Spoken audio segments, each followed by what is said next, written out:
Let's try. For humans like us. Okay. I'll just read the first part. Vasudeva Paraveda. Vasudeva Paramaka. Vasudeva Parayoga. Vasudeva Parakriya. Vasudeva Paraveda. Vasudeva Paramaka. Vasudeva Parayoga. Vasudeva Parakriya.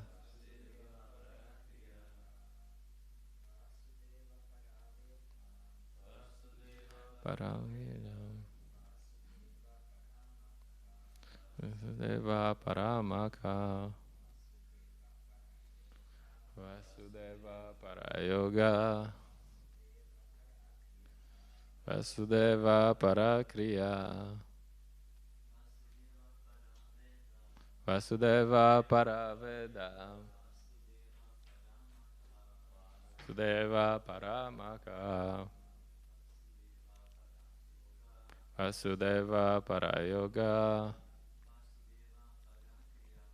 Vasudeva Parakriya. Vasudeva Paraveda. Vasudeva Paramaka. Vasudeva Parakriya. Vasudeva Parakriya. Okay. It has something to do with Vasudeva, probably. Vasudeva, the personality of Godhead. Paraha, the ultimate goal. Vedaha, revealed scriptures.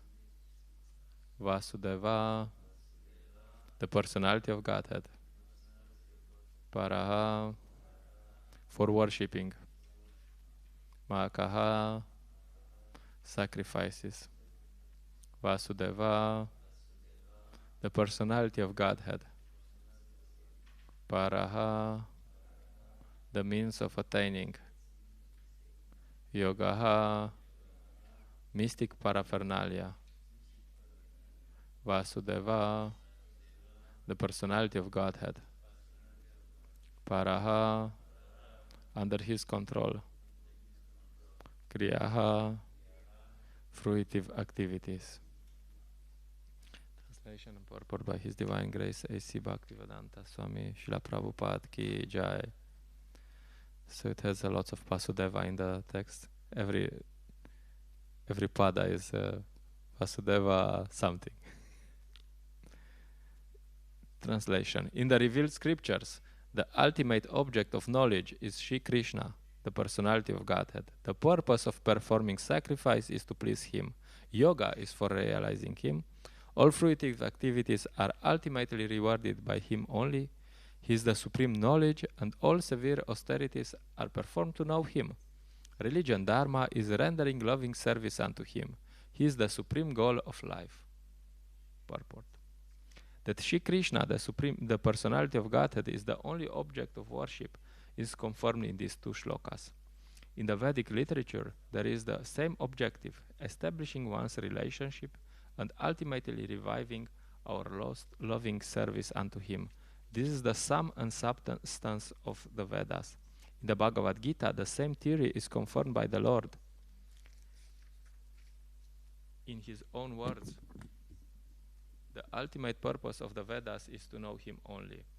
All the revealed scriptures are prepared by the Lord through His incarnation in the body of Srila Vyasadeva, just to remind the fallen souls conditioned by material nature of Shri Krishna, the personality of Godhead. No demigod can award freedom from material bondage. That is the verdict of all the Vedic literatures. Impersonalists who have no information of the personality of Godhead minimize the omnipotency of the Supreme Lord and put Him on equal footing with all other living beings. And for this act, such impersonalists get freedom from material bondage only with great difficulty. They can surrender unto Him only after many, many births in the culture of transcendental knowledge. One may argue that the Vedic activities are based on sacrificial ceremonies. That is true, but all such sacrifices are also meant for realizing the truth about Vasudeva. Another name of Vasudeva is Yagya, sacrifice. And in the Bhagavad Gita, it is clearly stated that all sacrifices and all activities are to be conducted for the satisfaction of Yagya, or Vishnu, the personality of Godhead. This is the case also with the yoga systems. Yoga means to get into touch with the Supreme Lord. The process, however, includes several bodily features such as asana, dhyana, pranayama, and meditation. And all of them are meant for concentrating upon the localized aspect of Vasudeva represented as Paramatma. Paramatma realization is but partial realization of Vasudeva, and if one is successful in that attempt, one realizes Vasudeva in full. But by ill luck, most yogis are stranded by the powers of mysticism achieved through the bodily process. Ill-fated yogis are given a chance in the next birth by being placed in the families of good learned brahmanas or in the families of rich merchants in order to execute the unfinished task of Vasudeva realization. If such fortunate brahmanas and sons of rich men properly utilize the chance, they can easily realize Vasudeva by good association with saintly persons. Unfortunately, such preferred persons are captivated again by material wealth and honor, and thus they practically forget the aim of life. This is also so for the culture of knowledge. According to Bhagavad Gita, there are 18 items in culturing knowledge. By such culture of knowledge, one becomes gradually prideless, devoid of vanity, non-violent, forbearing, simple, devoted to the great spiritual master, and self-control. By culture of knowledge, one becomes unattached to heart and home, and becomes conscious of the miseries due to death, birth, old age, and disease. And all culture of knowledge culminates in devotional service to the personality of Godhead Vasudeva. Therefore, Vasudeva is the ultimate aim in culturing all different branches of knowledge. Culture of knowledge leading one to the transcendental plane of meeting Vasudeva is real knowledge. Physical knowledge in its various branches is condemned in the Bhagavad Gita as ajnana, or the opposite of real knowledge. The ultimate aim of physical knowledge is to satisfy the senses, which means prolongation of the term of material existence and thereby continuance of the threefold miseries. So prolonging the miserable life of material existence is nescience. But the same physical knowledge leading to the way of spiritual understanding helps one to end the miserable life of physical existence and to begin the life of spiritual existence on the plane of Vasudeva. The same applies to all kinds of austerities. Tapasya means voluntary acceptance of bodily pains to achieve some higher end of life. Ravana and Hiranyakashipu underwent a severe type of bodily torture to achieve the end of self-gratification. Sometimes modern politicians also undergo severe types of austerities to achieve some political end. This is not actually tapasya. One should accept voluntarily bodily inconvenience for the sake of knowing Vasudeva, because that is the way of real austerities. Otherwise, all forms of austerities are classified as modes of passion and ignorance. Passion and ignorance cannot end the miseries of life. Only the mood of goodness can mitigate the threefold miseries of life. Vasudeva and Devaki, the so-called father and mother of Lord Krishna, underwent penances to get Vasudeva as their son. Lord Shri Krishna is the father of all living beings. Therefore, he is the original living being of all other living beings. He is the original eternal enjoyer among all other enjoyers. Therefore, no one can be his begetting father as the ignorant may think. Lord Shri Krishna agreed to become the son of Vasudeva and Devaki upon being pleased with their severe austerities. Therefore, if any austerities have to be done, they must be done to achieve the end of knowledge Vasudeva. Vasudeva is the original personality of Godhead, Lord Shri Krishna. As explained before, the original personality of Godhead expands himself by innumerable forms. Such expansion of forms is made possible by his various energies. His energies are also multifarious, and his internal energies are superior and external energies inferior in quality.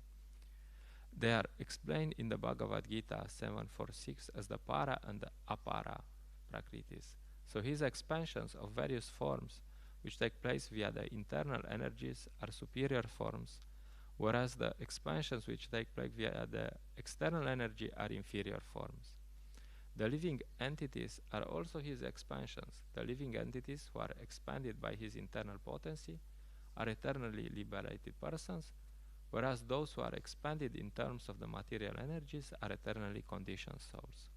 Therefore, our culture of knowledge, austerities, sacrifices, and activities should be aimed at changing the quality of the influence that is acting upon us. For the present, we are all being controlled by the external energy of the Lord, and just to change the quality of the influence, we must endeavor to cultivate spiritual energy. In the Bhagavad Gita, it is said that those who are Mahatmas, or those whose minds have been so broadened as to be engaged in the service of Lord Krishna, are under the influence of the internal potency, and the effect is that such broad-minded living beings are constantly engaged in the service of the Lord without deviation. That should be the aim of life. And that is the verdict of all the Vedic literatures. No one should bother himself with fruitive activities or dry speculation about transcendental knowledge. Everyone should at once engage himself in the transcendental loving service of the Lord. Nor should one worship different demigods who work as different hands of the Lord for creation, maintenance, or destruction of the material world. There are innumerable powerful demigods who look over the external management of the material world. They are all different assisting hands of Lord Vasudeva. Even Lord Shiva and Lord Brahma are included in the list of demigods, but Lord Vishnu or Vasudeva is always transcendentally situated. Even though he accepts the quality of goodness of the material world, he is still transcendental to all the material modes. The following example will clear the matter more explicitly. In the prison house, there are the prisoners and the managers of the prison house. Both the managers and the prisoners are bound by the laws of the king. But even though the king sometimes comes in the prison, he is not bound by the laws of the prison house. The king is therefore always transcendental to the laws of the prison house, as the Lord is always transcendental to the laws of material nature. Namo Om Vishnu Padaya Krishna Prashtaya Bhutale Shimate Praladananda Swamiti Namine. Vishnu Padaya Krishna Prashtaya Bhutale Shimate Bhakti Vedanta Swamiti Namine. Ste Saraswate Deve Gauravani Pracharine Nivisha Shashnevadi Pashate Adeshatarine. Jai Shri Krishna Chaitanya Prabhu Nityananda Shri Advaita Gadadara Shiva Sadi Gaura Bhakta Vrinda. Hare Krishna Krishna Krishna Hare Hare Hare Rama Rama Rama Hare Hare. So very simple message. In 5 pages, the same message everywhere. Of course, first paragraph speaks about demigods, and that they cannot give you freedom from material bondage. Of course, in the West, who cares about demigods? We don't know. We have no idea who is Lord Shiva, Lord Brahma. Of course, as Hare Krishnas, we heard of them, but before Krishna consciousness, who cares? We don't have any idea about demigods. But as I heard, sometimes I heard His Holiness Praladananda Maharaj explained this second offense, considering the names of the demigods as equal to the names of Lord Vishnu. And then he said, yeah, this includes demigods and includes also other personalities we worship. In the West, we don't worship Lord Shiva, we worship Messi and Ronaldo. We worship our boss, we worship our family, we worship whoever we worship. So if we think we also take knowledge from psychologists, this person, that person, and if you think it's on the same level with the knowledge we get from Krishna, then it's the same offense, the same thing. It's not just it's not just demigods. It includes everything. So that's as a side dish. The whole point in this, throughout this purport, Srila Prabhupada puts the same message again and again. Even the text is like Vasudeva para this, Vasudeva. And in Vedic literature, when you have something repeated, it's just to make a point. Okay, you got it? You didn't get it. Okay, no problem. We'll repeat for you. That's why you have Hare Nama, Hare Nama, Hare Nama, Eva Kemana Kalonasti, Evanasti, Evanasti, Vagatiranyata. No other way, no other way. That's it. So the whole point of this verse is that everything should be done to please Krishna. Like in the introduction to the Grihastha Ashram seminar, Mahatma Prabhu said something which for me was like, okay, very nice. He said that the purpose of the Grihastha Ashram is to please Krishna. So you get into the Grihastha Ashram if you want to please Krishna. And if the purpose is not to please Krishna, why would you do it? So he put it in a very nice way. So that's that applies for everything we do. You know, it's not for just for every decision. I'll come back to this. Every decision that you make, you think, is this helpful in my Krishna consciousness? If it's not, why would you do it? You know. So Srila Prabhupada elaborates. He gives a few examples. For example, yagya. There's many types of yagya in the Vedic culture. Also nowadays, there's many people they do yagyas. And what's the purpose? The purpose of the yagya is to please Krishna. That's all. So, of course, in this age, the easiest way to please Krishna is by doing Sankirtan yagya. And all this yagya, if you usually have a hard time in the past, brahmanas would light the fire just by using mantra. Om Agnya Naya Bam, fire. Now we have, like you can see sometimes the devotees try to do yagya and they're like, this match doesn't work, this match doesn't work, like we're completely unqualified, to do yagya, Of course, Shukracharya says that if something is wrong in the yagya, then you have to chant Hare Krishna. So our yagya is successful because we chant Hare Krishna. Of course, we have to do all other things. But the whole point is that the purpose of the yagya is to please Krishna. Yoga. Srila Prabhupada gives the example of yoga. People do yoga nowadays. Just go to the yoga studio. There's stretching, and then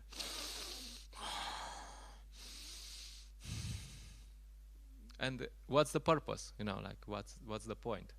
Well, if you read the Yoga Sutra of Patanjali Muni, Patanjali Muni says about asana.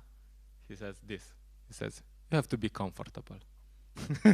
Finish, everything that we have in the West, this asana, that asana, this asana, just sit comfortable. And what's the purpose? What you should actually do? Of course, these are useful. In the past, they are also, but the purpose of all this yoga is that eventually you meditate on Paramatma. That's what actually yoga system means. And otherwise, your yoga is useless, Of course, so if you're interested, if you're doing yoga because you'll get some mystic powers and I don't know, then you're just missing the point. The whole point is because everything can be done for sense gratification or for pleasing Krishna. And if you do it for sense gratification, what's the use? Intelligent persons are not really interested in sense gratification.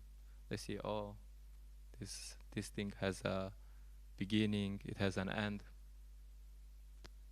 Nah, there's this verse which I like from Bhagavad Gita. Yehi sam sparshaya boga dukayonaya evate adyanta vanta kauntaya nateshura mate Buddha. It says, an intelligent person does not take part in the sources of miseries which are due to contact with the material senses. O son of Kunti, such pleasures have a beginning and an end, and so the wise man does not delight in them. If it's temporary, who cares? You're like, yeah, it's there. Wise people are not interested in something that will bring you happiness for 5 minutes and then a lot of misery. Usually in the material world, you go to the commercial, come and enjoy, yeah. You go there, you enjoy 5 minutes, and then you see, oh, they give you the bill. Ching, ching. It's always like that. That doesn't mean that yoga is useless in itself. You know, devotees do yoga, but why do you do yoga? Because it helps you in your Krishna consciousness. You want to go distribute books, and you have to have your body healthy, and you do half an hour of yoga every 3 times per week, and your body is healthy, and you can do your service. So that's okay. That's of course okay. It's not useless. But if you have other purpose for yoga, then not so useful. Same with knowledge. It's good to have knowledge if it helps you become Krishna conscious. Otherwise, you know how to build a big skyscraper. Good, probably Yamaraj will not ask you, oh, okay, or they will send you Vimana from the spiritual world. Oh, he knows how to build a skyscraper. All right. the Vishnu Dutas will come for you. Yes.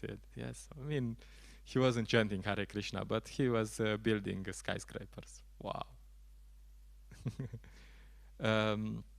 So, of course, this knowledge, there's always these principles of Yukta Vairagya. You have knowledge, you know how to drive a car. That's good. It can be useful. It can be used for Krishna. You can, in Padayatra, we always, after first week, second week, you already need someone to drive because everyone is tired and nobody wants to drive. So it's good, if someone can drive a car, it's good. But how do you use this knowledge? What's the purpose of this knowledge? So even knowledge about many so-called mundane things, they can be useful if you apply it for Krishna consciousness, for Krishna somehow. Otherwise, not so. Knowledge about relationships. Yes, of course, it's good to have some knowledge how to relate with other people and how to improve your relationships. But what's the purpose? The purpose is to become Krishna conscious. The purpose is to know how to deal with devotees and everyone else in a way that you become more Krishna conscious and the others become more Krishna conscious. And if you know how to improve your relationships and be happy and forget Krishna, not so useful. For example, you go for a Sankirtan and you you see these new couples. You can recognize it, them, like they are in love. There's some romances going on. And she's like, and she's like, and which is nice, okay, whatever. And you try to stop them. No way, Jose. Because they are in love. There's so much in this material concept. Oh, the romance. Oh, I finally found the romance of life. So usually for these couples, you have to wait for 1 month, 3 months, 6 months, if they're still together. And then you try to stop them. They're more open. Because, material enjoyment and spiritual advancement don't go together. So Yeah, so this knowledge can be helpful, you know how to deal with, especially in the Grihastha ashram, you need to know how to deal with the other person, but if this knowledge is not used for a spiritual purpose, not so useful. Okay, I'll just go briefly through this. Then Srila Prabhupada gives the example of tapasya. Then he gives the example. So Ravana and Hiranyakashipu, they did some tapasya. Hiranyakashipu was saying like this and that for thousands of years of the demigods, and then the ants were eating his body, and he was just bones, and quite some tapasya. So tapasya can be useful if it's meant for Krishna consciousness. Otherwise, just doing something difficult, like just moving rocks from one side to another and moving it back, what's the use? Usually, for devotees, tapasya means doing your service. We don't really need to search for tapasya, like I need to do something. Tapa. Yeah. No, usually it means just doing your service. We had, I was driving Lomanchita Prabhu yesterday to the train station, and it was so hot. I just drove him there and back, and I was like, it's so hot. How can our Sankirtan car doesn't have AC, so I just have to open the windows. So I was like, it's so hot. How can someone tolerate all these things? And then I was remembering, we had Padayatra, 3 weeks we had Padayatra. Every day, and it was like most of the days was 30, 35 degrees, and we were going there and 3 hours in the sun and playing Shipancha Tattva Ki Jai, Prabhupada Ki Jai. Playing these instruments and distributing books and carrying this and putting things in the car and out of the car and this and that. Dancing, okay. And every day for 3 weeks. I mean, if that's not tapasya. And then trying to organize the devotees. Please, can we get in the cars and go? It's good to be in time. Okay. A bit later. So this is tapasya. So we don't explicitly search for tapasya. We do our service, and in the course of, if you take some responsibility, whatever responsibility that means, there will be some tapasya. So it's no need to search for problems. They will come. Just go for Sankirtan, do some yagya, do Padayatra, have a family, whatever. Tapasya will come. So, okay. So tapasya also means we have to accept an ashram. Ashram means that we try to please Krishna. So it was said in this workshop that if you want to have challenges and if you want to have your anarthas revealed, then you can get a wife, you can get married, and things will come up. So of course, that's one way. Well, I was thinking about between the lines, like, yeah, we can also invite devotees for Padayatra. That's if you want to see some anarthas, we invite you 3 weeks for Padayatra. We give you some service, we get you out, and we guarantee that you will see something. Some purification will be there, some tapas. So you have to accept something, one way or another. One or another, you have to. Srila Prabhupada would appreciate very much devotees who take some responsibilities in Krishna consciousness movement. You just accept some responsibilities, and the purification is guaranteed. Not for 1 day, 2 days, 5 days, you know, like, okay, I will do if I feel. No, just take a commitment. I will do this. For how long? A lot. And then problems come. So every ashram means austerities, means different types of austerities and means responsibilities. And if you take these responsibilities for Krishna, then it's good. If not, just a waste of time. So that's the whole point. Everything we do, we should think, is this helping me in my Krishna consciousness? And if not, why do it? What's the point?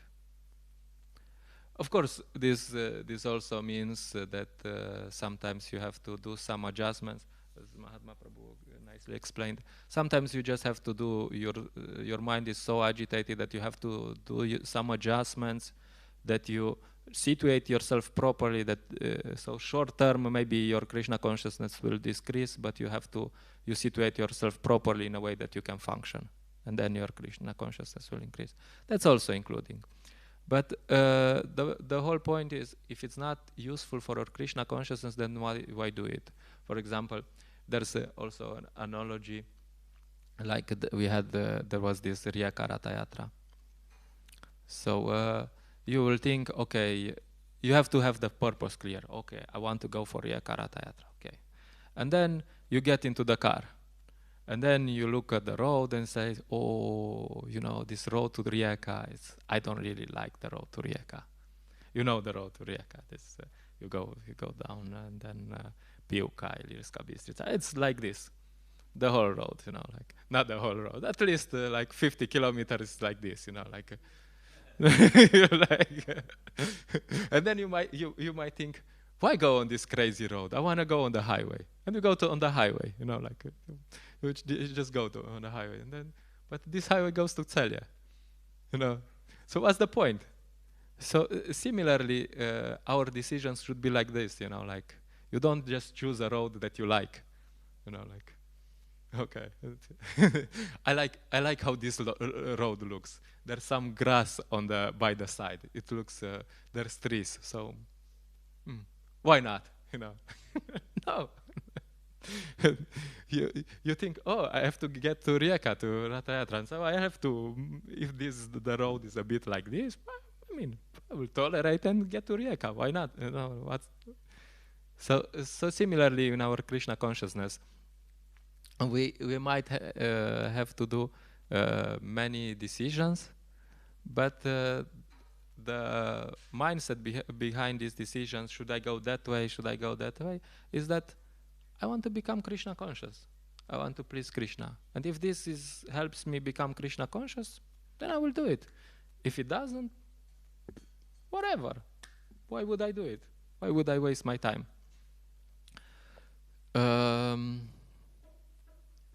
Okay, I'll just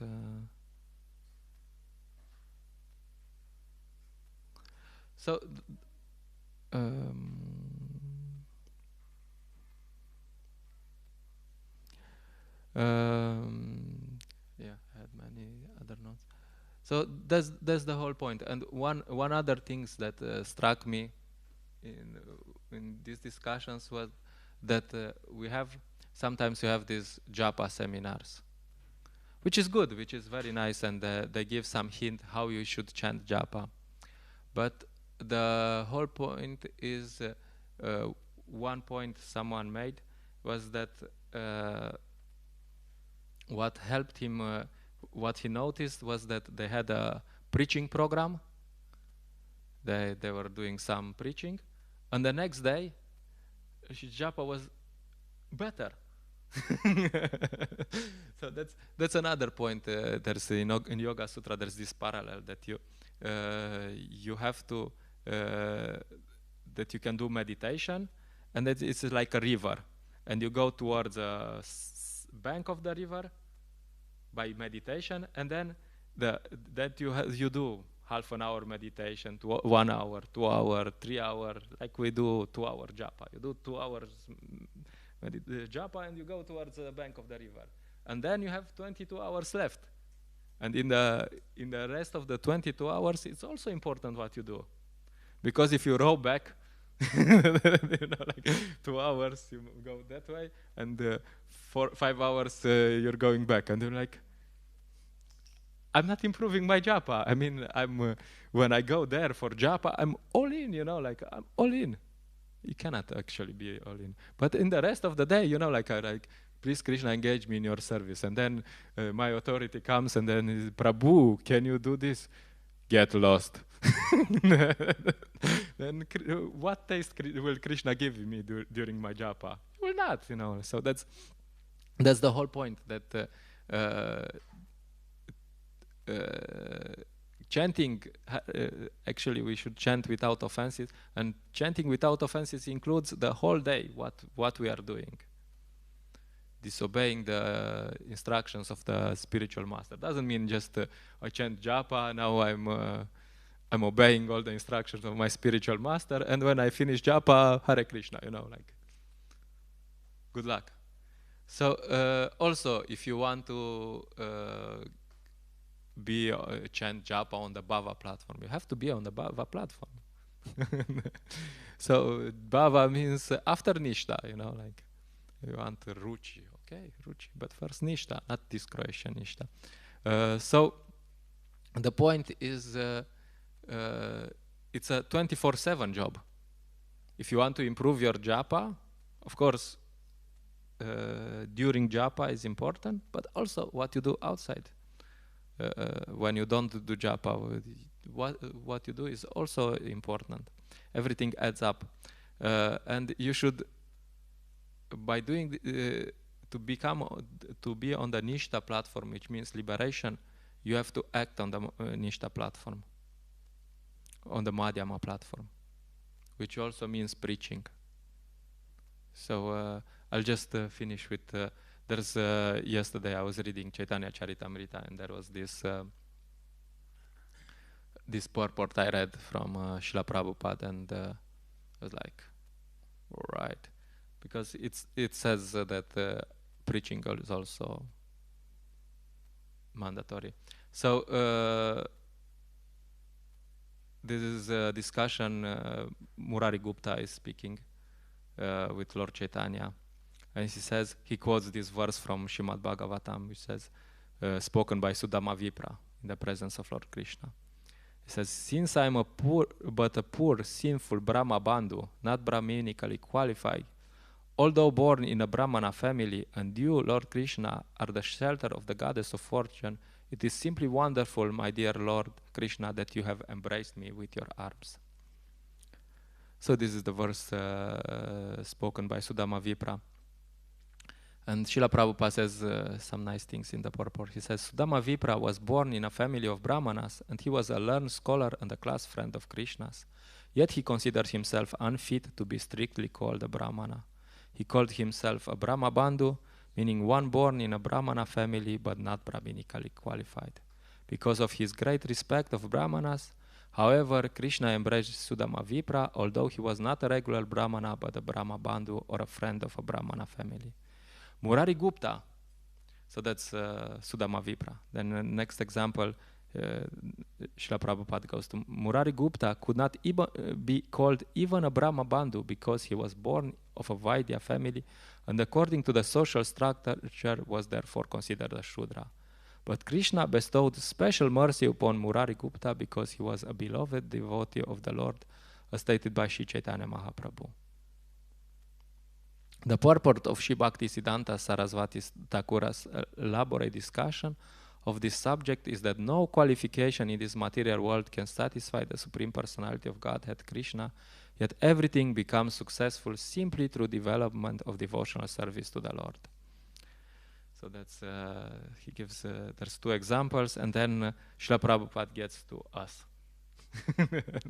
He says, the members of the International Society for Krishna Consciousness cannot even call themselves Brahma Bandhus. Therefore, she says, no, okay, no problem. Our only means for satisfying Krishna is to pursue the injunctions of Lord Sri Chaitanya Mahaprabhu, who says, Yare dekatare kaha Krishna upadesha maragya guru hanatara edesha. Whoever you meet, instruct him on the teachings of Krishna. In this way, on my order, become a spiritual master and deliver the people of this country. Simply trying to follow the orders of Sri Chaitanya Mahaprabhu, we speak to the people of the world about Bhagavad Gita as it is. This will make us qualified to satisfy the Supreme Personality of Godhead, Krishna. So that's Srila Prabhupada says what will really satisfy Krishna and what will satisfy him, which is like yeah. Okay, we'll stop here if there's some questions. Sorry, I like to talk too much sometimes. If someone wants to add something or subtract something or comment something.